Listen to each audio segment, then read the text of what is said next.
Hey all, welcome back to the channel, and you've come at a very monumental, momentous event. That being the countdown of my 10 best items in my collection. My 10 best characters, my 10 best offerings in my entire collection. Recently, we kind of concluded my own personal collection with episode 666, in which I looked at a KO Volcanicus from Black Mamba. And I said to myself when I started this journey a long time ago that when I got to the end of my personal collection, I was going to do a best of my entire collection, and another time we'll do a worst of my entire collection, but that's for another day. Today will be the 10 best that I have in the latest GotBot Counts Down.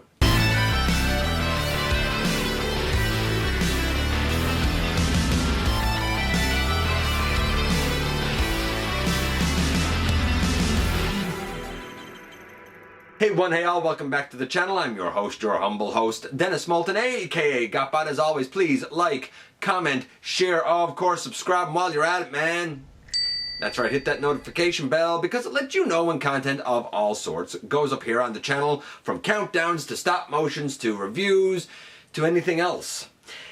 Check out Machinery of Man, the Everything Factor, Transformers Collectors NL, and the Autobot family, and have a look for me everywhere across social media. All those links are in the description, man. And as I said, we're here kind of at a bit of a monumental occasion because it's time for me to count down the best offerings in my collection, the 10 best. Now, let me kind of give a couple of disclaimers here. First, we're not done, not by a long shot. If you have recently checked out GotBot Goes Live, then you probably know that there's a big box that came in thanks to a good friend of the channel, Maximal 10. So we actually have a lot of items still to review, a lot of them old actually. We know Earthrise is around the corner as of this recording. So a lot of people already have it, but here in my neck of the woods, it's hopefully around the corner, and I do have a few items on the way. However, currently, for where things stand, we have reached the end of my collection. And I said a long time ago that when that happened, man, I was going to do this countdown. So that's what we're going to do, and we're going to kick it off with my 10 best. When I say best, I'm going to tell you now, there's nothing objective about this, man. Nothing objective about it. This is completely subjective, based on my personal collection, and based on my favorite pieces from my personal collection. Naturally, there's a lot of different types of collectors. Everything from people that only do Masterpiece, to people who only do Legend Scale, to people who only do a particular character. So everyone's list for the 10 best is going to be unique to them. Some of mine are just because they're my favorites. Some of them are connected to someone or something special. But these are my 10 that they're the tops. They're the ones I value, whether actually value or intrinsically in my collection. Some of them are old, some of them are new, some of them are official, some of them are third party. It is what it is. A couple of honorable mentions first before we kind of get into the countdown of those 10 best. I want to throw out a honorable mention to the Legends Die Atlas. Not the entire big power necessarily, but Die Atlas. Not because he's fantastic. He got a lot of issues, especially with the range of motion on the shoulders, but he looks glorious and I love having him. My custom Violin Jiger, just because I'm happy to have a Violin Jiger.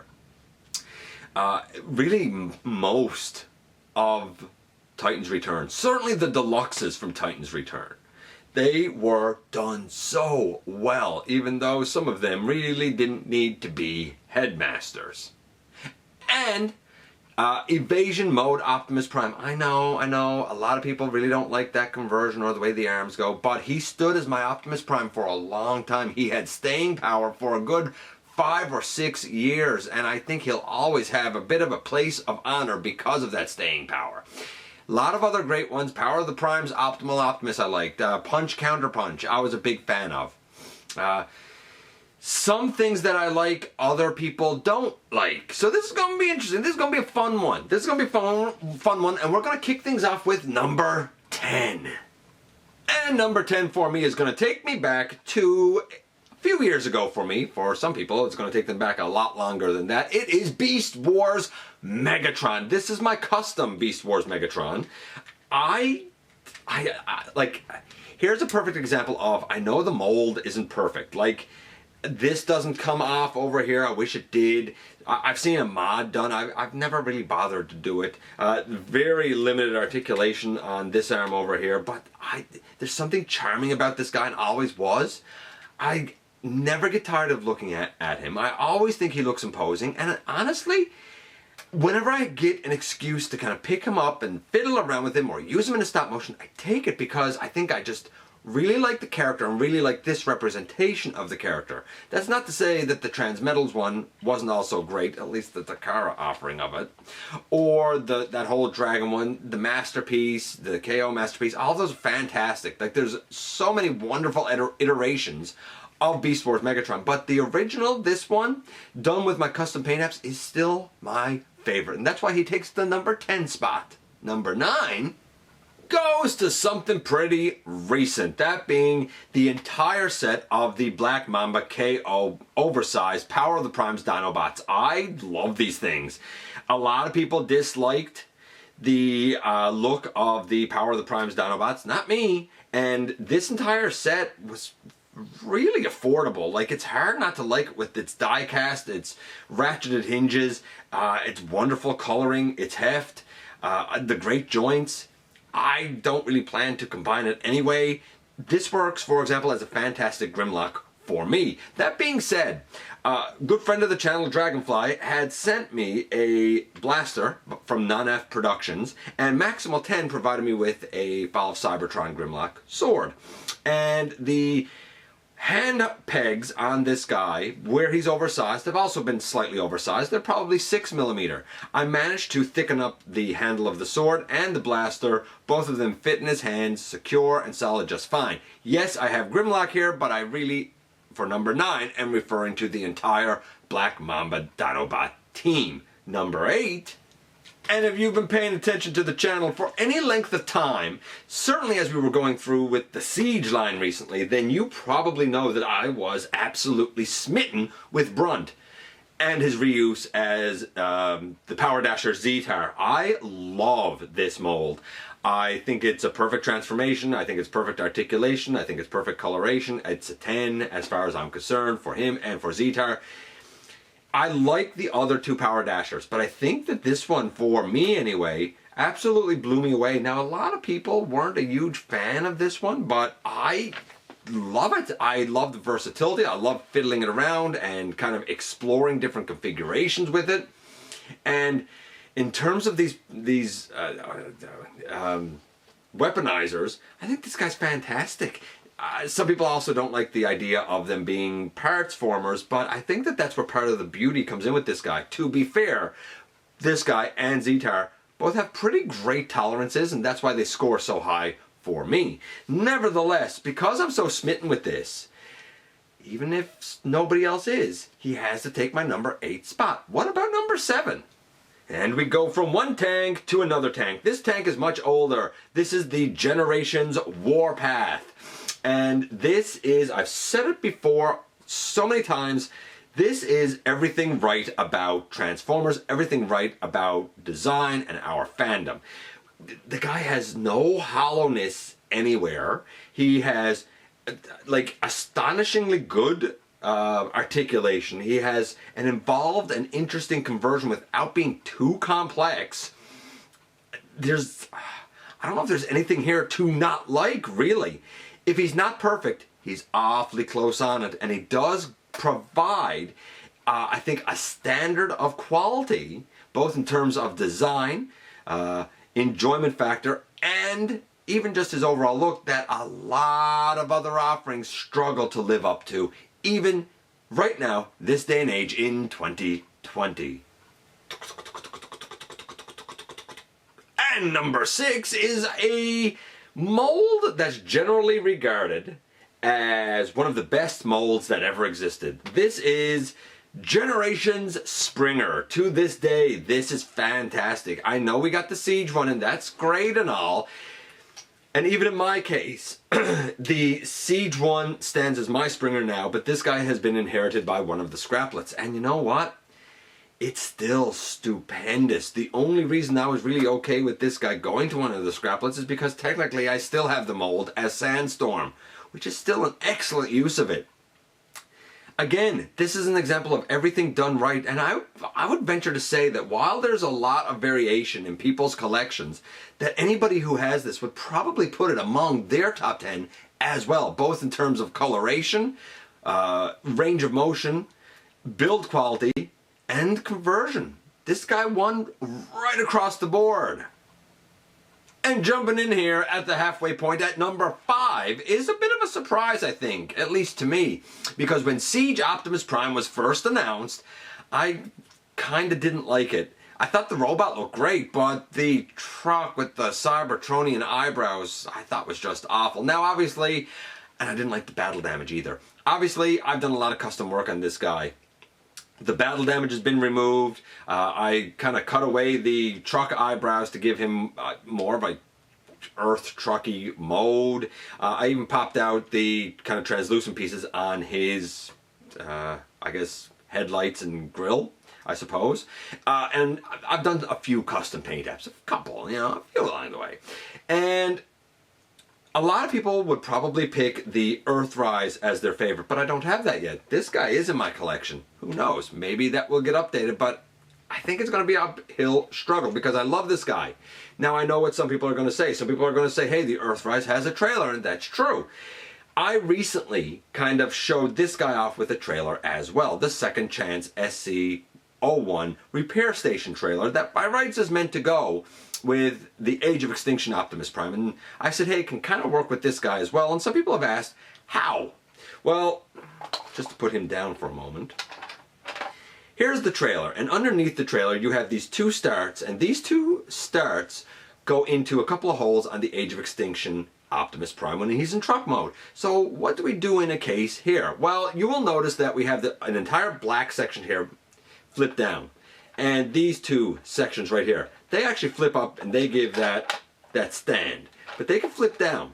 So this is what this looks like underneath. You can, there's two options that I've discovered for kind of dealing with using this. You can put up the toes of Siege Optimus and put it in, and the toes catch on right there. It's not super secure, but if you want to kind of drag this along the floor, you know, it works all right. The other option involves using the axe that comes with Siege Optimus Prime. And you can leave this up like this. What I like to do is take the axe and open it out, and I keep the toes down, and then using the little hole back here, his actual trailer hitch, I plug the axe in like that. And honestly, when you put the trailer down over it, it kind of catches in a couple of positions. And again, I find with the help of gravity, certainly I can drag this along the floor. It turns, it works for display. It works for me. It's not going to work for everyone. I've also, though I haven't done it, at least not yet, because I still want this by rights to be able to be functional with my Age of Extinction Optimus, at least for now. I've also seen where the black section down here has been unscrewed because there's just screws holding it in. I've seen that taken off, and I've seen like a custom, I guess, hitch built, glued on, or plastic welded on. You could do that custom, but if you don't want to do that custom, honestly, you can leave this as is. You can put the axe in there, you can put this down over, and honestly, it holds pretty well. It holds as well as any trailer is going to hold.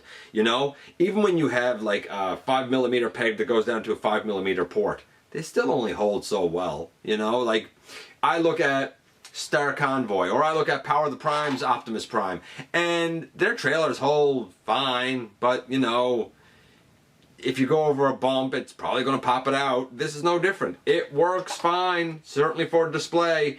Some people have asked, will this trailer work with Earthrise? Since Earthrise has the same lower legs as Siege, yes, this trailer will work just fine with Earthrise Optimus Prime as well, if you're so inclined. I know we went on a tangent, but a lot of people have asked about this. If you'd like to see this closer, like if you actually want me to do like a little video of how this sort of fits on and functions, I can. I'm not particularly planning on it, but let me know in the comments if you'd like to see that or not. We're going to move on with the rest of our countdown, however, and jump into number 4 next. And number 4 might also come as a little bit of a surprise, because until a few months ago I didn't even know that this character existed, let alone the hype that everybody else had over him. And a lot of people have gotten this guy and said he's excellent, but they've complained about his hollow inner legs, and like, I get it. You know, you can get the fillers for it. I don't really feel a huge need to do it, because I think he's great as he is. If you did, great, whatever. I mean, whatever you had to do to make Impactor work for you, I think is fine. And whether you like the stock retail release or the one that came in the box set because of the different head, I don't care. Impactor's good any way you cut it. He's fantastic. And this guy takes the number 4 slot for me as one of the best, as one of my favorite, because I think his transformation's so clever. I think the articulation is fantastic. And honestly, he came along and blew me away at a time when I was feeling really disgruntled about a lot of things in the collecting fandom. And he turned it all around. When you have an offering in your collection that has that kind of power to rekindle your passion for something that you love anyway, it has to take one of the top spots as one of the best in your collection. And now we're at the top 3 of my entire collection as of, I'll say 2019, even though I know this is 2020, but I kind of don't really have anything yet in I really haven't gotten anything yet in 2020. Just saying.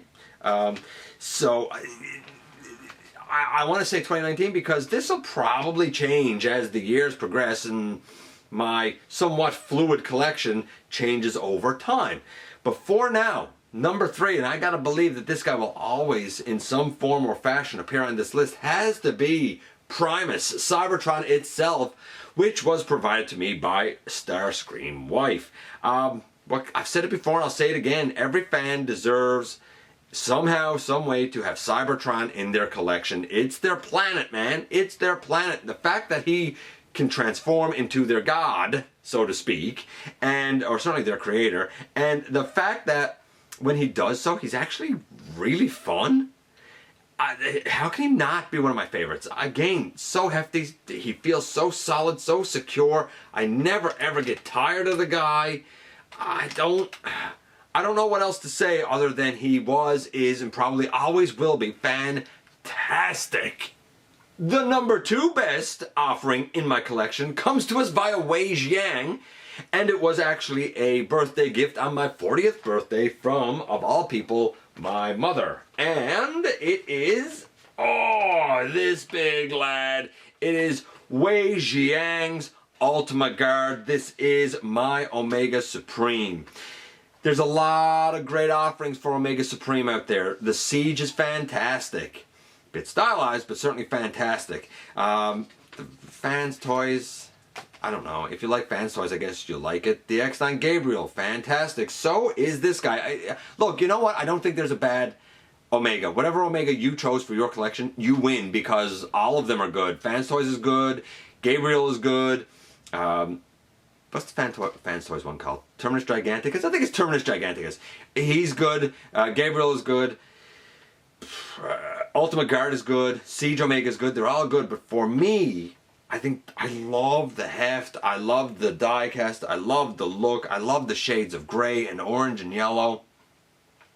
There's nothing about this that I ever get tired of looking at. He's on the shelf, and every time I walk past him, I smile. And I smile because not only does he hold a special place for a special reason for me, but I smile because he's just that good. And that brings us, last but not least, to number 1. And number 1 should absolutely come as no surprise. None at all. Number 1 for me is the answer I always go to when anybody asks, what's your favorite? When anybody asks, what's the one that you would never part with? Blah, blah, blah. All of this sort of stuff. Number 1 for me has to be this big boy, Generations Metroplex. Just like with Ultima Guard, I never once have gotten tired of looking at this guy. Is he perfect? No, the knees bending forward has always been a bit of a nuisance. The lack of an ankle tilt, always been a bit of a nuisance. But I've always loved the look of him. He is always, and maybe forever will be, a work in progress. Right now he has pieces on him from the third-party Turrets of Manacle by Iron Factory. He has bits and pieces on him from the Siege 6-gun. I found a second blaster for him because you'll notice he has two, even though this is the stock kind of Hasbro retail release. He has two blasters because I found a second one thrifting. I found it for $2, and I couldn't beat the deal on this guy because, again, Starscream wife found this guy local for $90 Canadian. That's crazy to me. I know there are different versions of him. Look, whether you have the stock retail, whether you have the Hong Kong, what is it, AGO, I think it was, exclusive, I think that's what it is, exclusive, whether you have the Takara one, or I think there was even another exclusive, whether you like white on his thighs and face, or whether you like silver or chrome, any Metroplex is a fantastic Metroplex. Again, I never ever get tired of this. I don't think I ever will. To me, he was one of those like once in a lifetime character purchases that I really, to this day, don't regret for 1 second. Not 1 second. And that's it. That brings us right down from 10 to 1 for the top 10 best characters in my entire collection. Will this change as the years go on and my collection changes? Quite likely, but for now, as of the beginning of my collection through 2019, these are the 10 that consistently have impressed me, consistently that I've enjoyed. Others could have appeared on this. It's hard to kind of narrow it down to 10, but these ones have always stood the test of time and the test of enjoyment, and in some cases the test of nostalgia.